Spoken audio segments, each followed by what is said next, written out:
Bonjour à tous, bienvenue dans l'émission Rencontre. Le théâtre importé de l'étranger s'est développé et intégré dans la vie culturelle des Chinois au fil d'un siècle d'évolution, au point de devenir aujourd'hui une tendance très populaire auprès de la jeune génération. Grâce aux avancées technologiques et à la mondialisation, l'activité théâtrale en Chine se distingue par ses créations originales, ses espaces artistiques innovants et l'intégration des technologies modernes. Récemment, la compagnie Xiao Nianqing a présenté devant le public de la salle Roué à Beijing la pièce emblématique Les Bonnes, écrite par Jean Genet, l'un des grands auteurs du théâtre français. Nous avons rejoint les membres de la troupe dans les coulisses pour discuter avec eux de cette œuvre célèbre, mais aussi du renouveau du théâtre moderne en Chine ces dernières années.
Les Bonnes, c'est une pièce de théâtre de Jean Genet. La pièce a été représentée pour la première fois en 1947 en France. Cette pièce met en scène deux sœurs, Claire et Solange, qui travaillent toutes les deux comme employées de maison chez une très riche bourgeoise, madame. Et tous les soirs, elles essayent de s'imaginer dans la peau de madame, donc à travers des jeux de rôle, pour exprimer leur désir de domination et en même temps elles essayent de comploter pour assassiner leur maîtresse, madame.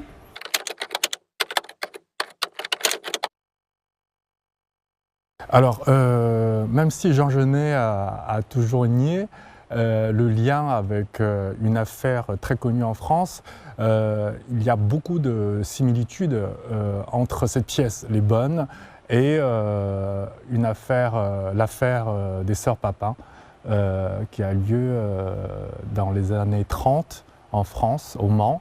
Et en fait, c'est l'histoire justement de domestiques qui travaillaient chez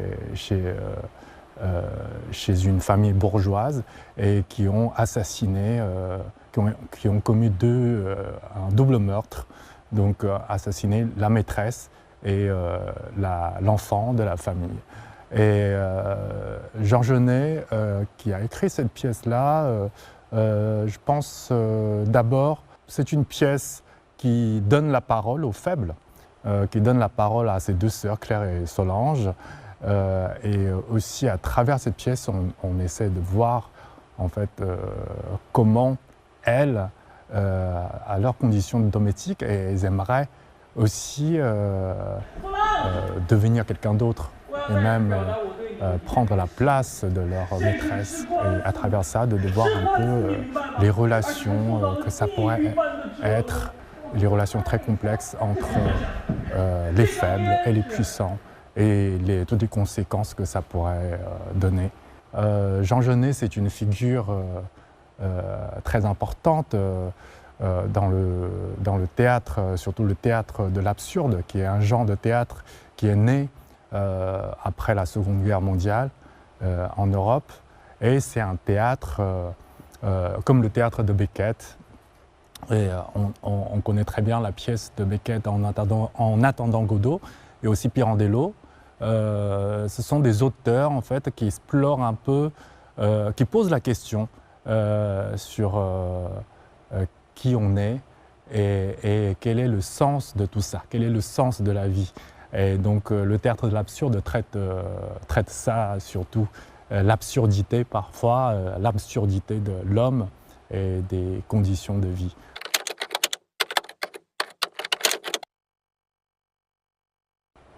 Je pense que ce soit pour ce projet-là ou pour d'autres projets, pour moi le plus important c'est que le théâtre qu'on fait aujourd'hui, qu'on choisisse de travailler sur un texte occidental ou un texte chinois, un texte d'il y a 30 ans, 40 ans, 50 ans, un texte d'aujourd'hui, il faut que le sujet qu'on traite, ce soit un sujet qui reste toujours d'actualité, un sujet contemporain, quelque chose qui pourrait faire résonance chez nous, qui pourrait faire résonance auprès des spectateurs qui viennent voir le spectacle. Et ensuite, par rapport aussi à la proximité avec les spectateurs. Donc proximité par rapport au texte, par rapport à ce qu'on voudrait dire, mais aussi la proximité au niveau visuel.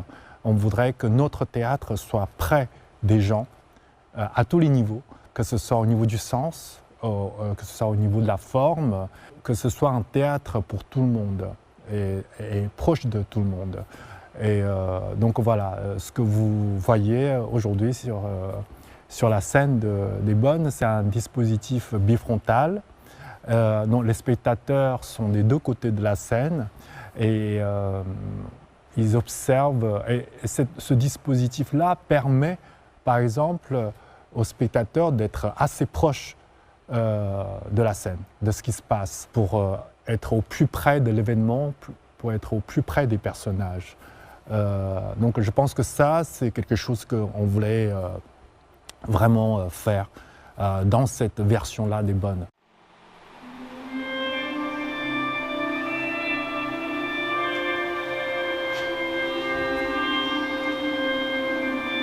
Et aussi, on a essayé d'utiliser la vidéo dans cette version-là pour pouvoir, encore une fois, donner une proximité aux spectateurs, que les spectateurs puissent vraiment entrer dans cette maison et de voir ce qui se passe.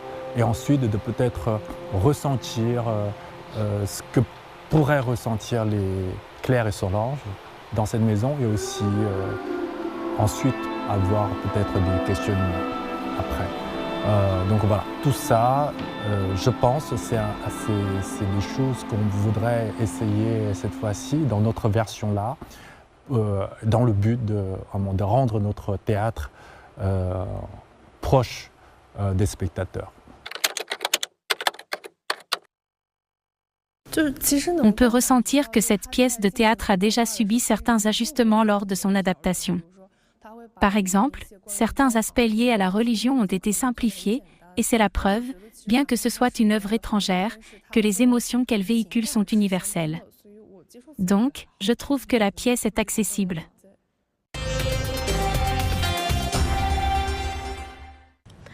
Le développement actuel du théâtre chinois est indissociable de l'émergence de nouveaux talents, véritable moteur de cette dynamique, tant sur scène qu'en coulisses. Qu'est-ce qui les a incités à choisir cette vocation? Quelle importance accordent-ils à la création théâtrale? Écoutons leurs réponses.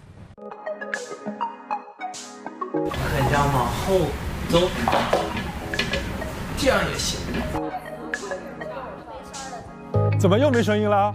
有，我刚给他开场。你的手。太太今天晚上要穿紫红色丝绒的连衣裙，那就索性走到头了。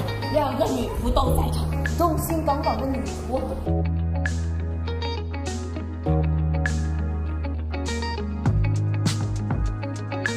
紧张是肯定要的，但是我们把紧张的这种情绪可以把它想象成兴奋，所以如果带着兴奋的话，那就是对的。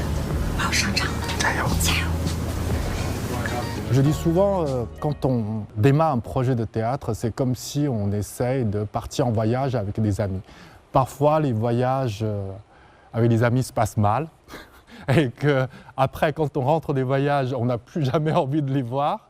Et puis là, en fait, on est parti à un voyage assez extraordinaire et puis on s'est plutôt bien entendu, même s'il y a eu comme à chaque voyage, il y a eu des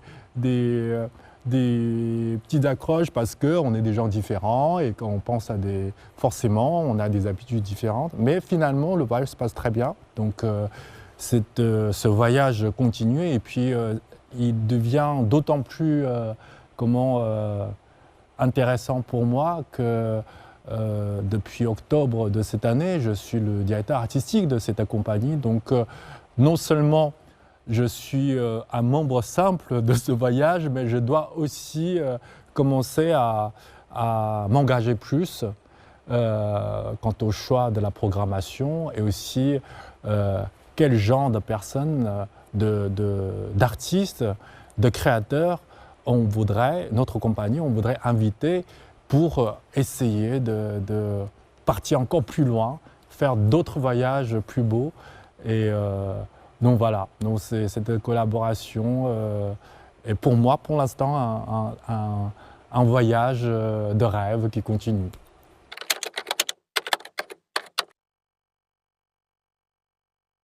J'ai étudié la comédie musicale à l'université.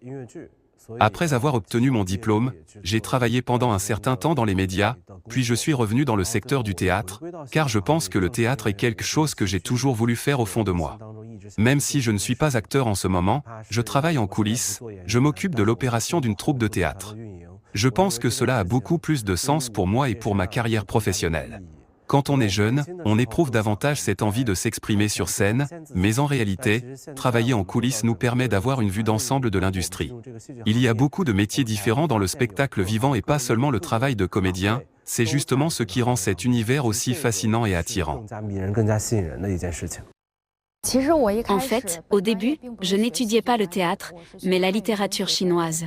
J'ai rejoint une troupe de théâtre à l'université et j'ai suivi plusieurs formations de comédiens. C'est à ce moment-là que j'ai commencé à développer petit à petit une passion pour le théâtre, et j'ai aussi voulu en apprendre davantage sur ce domaine. C'est pourquoi j'ai décidé de changer de spécialité et d'étudier le théâtre. Au début, le théâtre était pour moi un simple loisir, mais petit à petit je l'aborde de manière plus sérieuse, dans l'espoir d'explorer toute la richesse et la profondeur de cet art.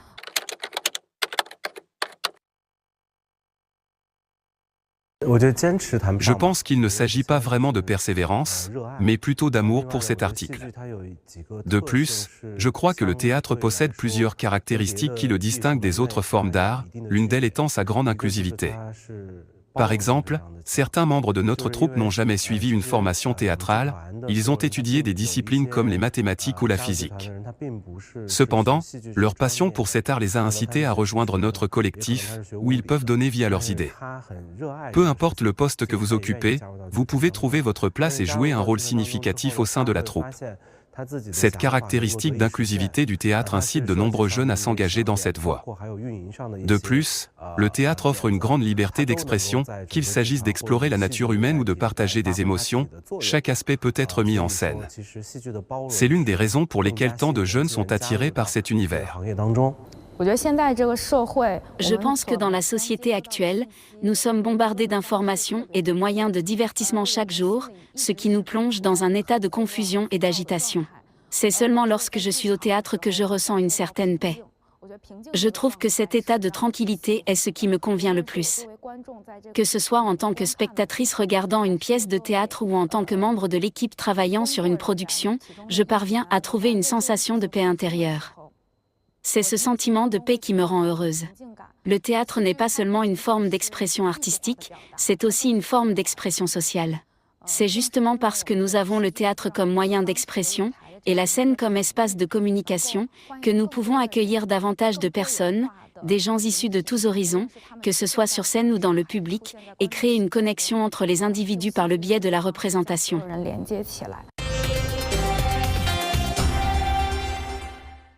Dans un contexte où les festivals théâtrales se multiplient partout dans le pays, où les goûts du public se diversifient, le théâtre en Chine connaît sans conteste une période d'effervescence remarquable. L'adaptation d'œuvres théâtrales étrangères dans le contexte culturel chinois rapproche les spectateurs des grands récits universels tout en créant un pont pour les échanges culturels.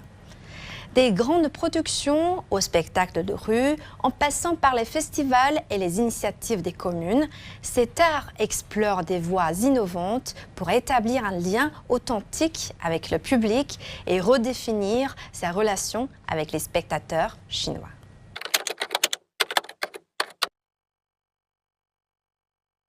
Mais c'est vrai que je suis revenu en Chine en 2010, donc de 2010 jusqu'à 2024. En 14 années, déjà, on voit qu'il y a de plus en plus de théâtres, de salles de théâtre, un peu partout en Chine. Non seulement dans les grandes villes, à Pékin, à Shanghai, à Canton, mais aussi dans les petites villes. On voit quand même que chaque ville met de l'importance au développement de théâtre dans leur ville. Donc je pense que déjà, parce qu'il y a plus de salles maintenant. Donc plus de salles, forcément, on a besoin d'accueillir des spectacles pour remplir ces salles et on voit une diversité beaucoup plus grande maintenant dans le genre de théâtre, dans les styles de théâtre, etc. Et peut-être que, moi je me souviens, il y a peut-être plus de 10 ans, si on a envie d'aller au théâtre à Pékin, il y a 2-3 théâtres qu'on peut vraiment aller voir des spectacles, mais maintenant il y a vraiment une multitude de choix au niveau de théâtre. Et par rapport à ce qu'on a envie de voir, que ce soit du théâtre classique chinois, du théâtre classique occidental, théâtre immersif, le théâtre contemporain, la danse, vidéo et puis des nouvelles formes, il y a de plus en plus, effectivement. Je pense que cette diversité-là attire forcément la jeunesse. Et peut-être ça pourrait expliquer aussi que les jeunes maintenant s'intéressent plus au théâtre parce que le théâtre semble plus proche d'eux maintenant, peut-être.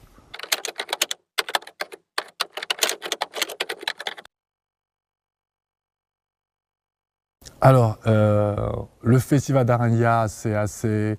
J'ai participé à la première édition du festival. Et moi, je me souviens quand on me posait la question qu'est-ce que vous en pensez de ce festival, de ce nouveau festival? Je dis mais c'est incroyable parce que Aranya, c'est au bord de la mer. Quand je suis arrivé à Aranya, quand je voyais toutes les affiches au mur, et puis la mer, les vagues, et puis tous ces gens qui étaient là comme pour participer à une fête, ça m'a tellement rappelé ce que j'ai ressenti quand j'allais au Festival d'Avignon. Et c'était vraiment une sensation de fête, ouais, très festif. Et puis aussi parce que le festival a lieu au bord de la mer, je pense que... Et puis la mer du Nord, c'est une mer vraiment très, très, très vaste, avec un horizon très, très pur, avec rien d'autre. Dans ce lieu-là, faire du théâtre, je pense que ça élargit tout, ça nous élargit. Et surtout à la première édition, j'ai senti que, ah oui, comme vous disiez tout à l'heure, il y a de plus en plus de jeunes qui s'intéressent au théâtre. Et là, je dis, ah oui, effectivement. Parce que nous, quand on travaille, on est au théâtre, on est dans les salles de répétition, et après, quand un spectacle a lieu, bon, on voit les gens qui viennent nous voir, nous, mais on ne peut pas vraiment se rendre compte de l'intérêt que les gens ont par rapport à tous les genres de théâtre, etc. Et là, c'est une occasion pour vraiment voir que, effectivement, quand il y a quelque chose de nouveau, d'intéressant, les jeunes répondent à l'appel et ils sont là au festival. Donc ça, c'était un souvenir très fort.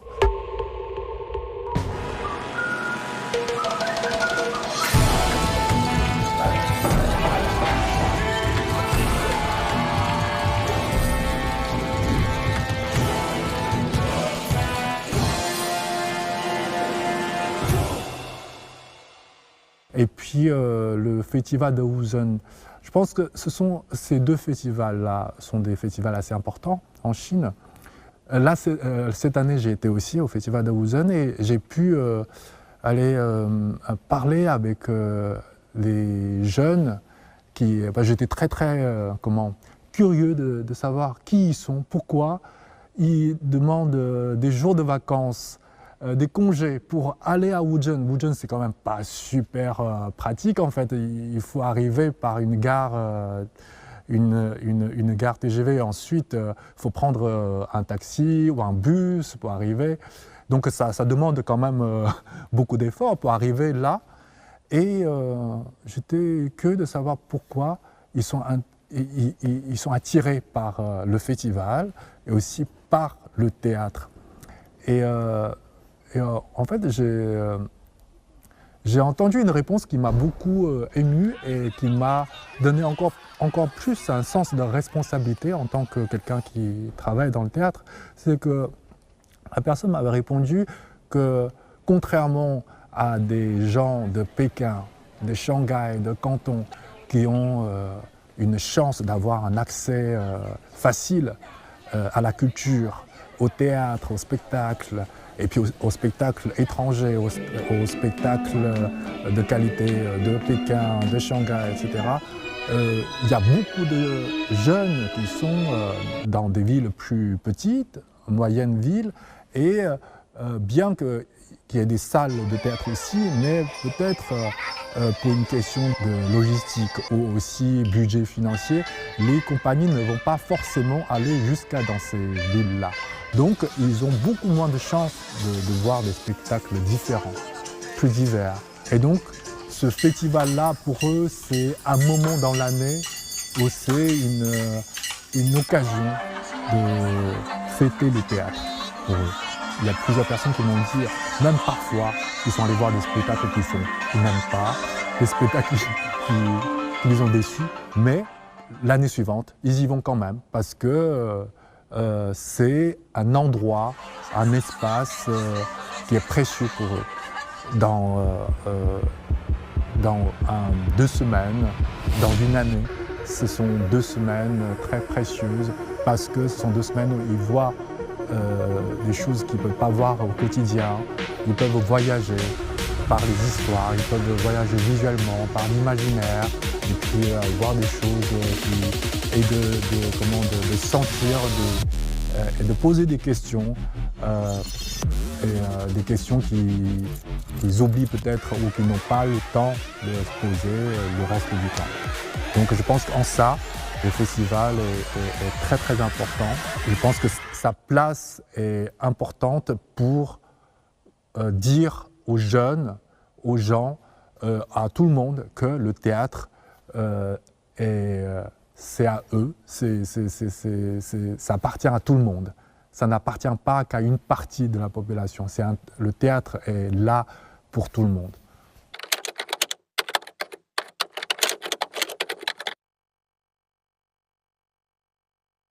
C'est une question qu'on me pose souvent.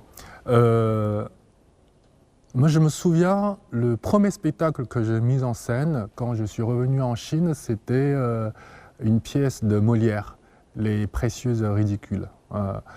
Et puis, bien avant ça, en France, j'avais monté des pièces en un acte de Georges Feydeau et que j'avais traduit en chinois pour le surtitrage. Et puis, on était venu dans le cadre du festival Croisement en Chine et on avait fait une petite tournée à Pékin, à Shanghai, à Hangzhou. Et on présentait un spectacle français joué par des acteurs français et avec le surtitrage. Et déjà à ce moment-là, en fait, je me dis, est-ce que le théâtre est vraiment comme nous, on souhaiterait imaginer, c'est-à-dire sans frontières. Le sujet ou quelque chose qui nous intéresse, qui nous pose question en France ou en Europe, est-ce que ça pourrait être les mêmes questions qu'on pose en Asie, en Chine? Et donc déjà, pendant cette première tournée en Chine, on voit que finalement, les spectateurs étaient très ouverts à cette proposition-là de théâtre classique, de théâtre français, Georges Feydeau, c'est comment, théâtre de boulevard, c'est drôle, ça fait rire. Et donc déjà pour nous, le défi c'est est-ce que ça peut faire rire aussi les spectateurs chinois. Et puis tous les soirs, les gens riaient beaucoup. Donc déjà là, je me dis, effectivement, ça nous rassure. Le théâtre, ça peut être vraiment sans frontières, que ce soit un texte du XVIIe siècle, du XVIIIe siècle ou un texte contemporain. Et donc, je pense que, en fait, l'essentiel, c'est de choisir la bonne pièce, la bonne histoire.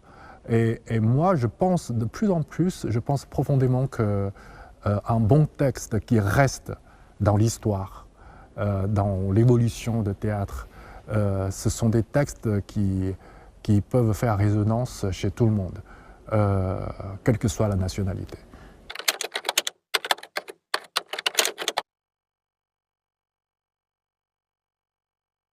Ici, on est à Huilongguan, le centre culturel de Huilongguan. Notre compagnie est là depuis moins d'1 an. Je pense que déjà, c'est une très bonne chose que le théâtre aussi s'éloigne du centre et va dans ces quartiers-là où avant il y avait beaucoup moins de propositions culturelles et artistiques. Bien sûr, nous vivons à Pékin, donc on a la chance d'avoir beaucoup de théâtres au centre de Pékin, mais ici à Huilongguan, on est à peu près 30 à 40 minutes en voiture du centre-ville. Et en même temps, ici, il y a beaucoup de gens qui vivent ou qui travaillent dans le centre-ville et qui tous les soirs reviennent ici, qui vivent ici. Donc en France, on appelle les cités dortoirs. Et même là, dernièrement, là, je viens de finir le spectacle Les Bonnes de Jean Genet, et je suis tombé sur un commentaire d'un spectateur qui dit « Ah, enfin, notre cité n'est plus une cité dortoir, il se passe des choses. Il se passe des choses culturellement, et nous aussi, on a le droit, on a aussi la possibilité de voir un spectacle, on a aussi notre théâtre à nous ici. » Et je pense que c'est un peu ce que nous, on voudrait faire. On voudrait d'abord dire aux gens qui vivent ici, donc nos voisins, les gens qui vivent à côté de ce théâtre, que le théâtre leur est ouvert et qu'ils peuvent venir quand ils veulent, voir des spectacles.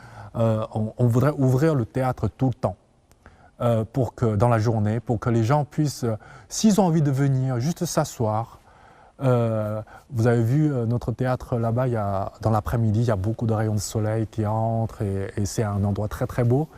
Juste pour se reposer un peu, prendre un peu de soleil ou lire un petit extrait de livre que nous, on a préparé dans le théâtre, ou juste voir un peu notre programmation du mois, ou les spectacles passés, de voir des photos, ou donner rendez-vous à un ami, une amie dans le théâtre pour discuter, prendre un café. Ça, c'est notre but. On est en train d'essayer d'ouvrir vraiment le théâtre à tout le monde pour que ça devienne un lieu vivant et aussi un lieu que les gens de Huilongguan pensent que d'abord, c'est leur théâtre, c'est leur espace, et c'est dans cet espace-là, il y a quelque chose qui soit fier aussi, que dans ce théâtre à côté de chez eux, on essaie aussi de faire des spectacles de qualité, de raconter des histoires, de belles histoires.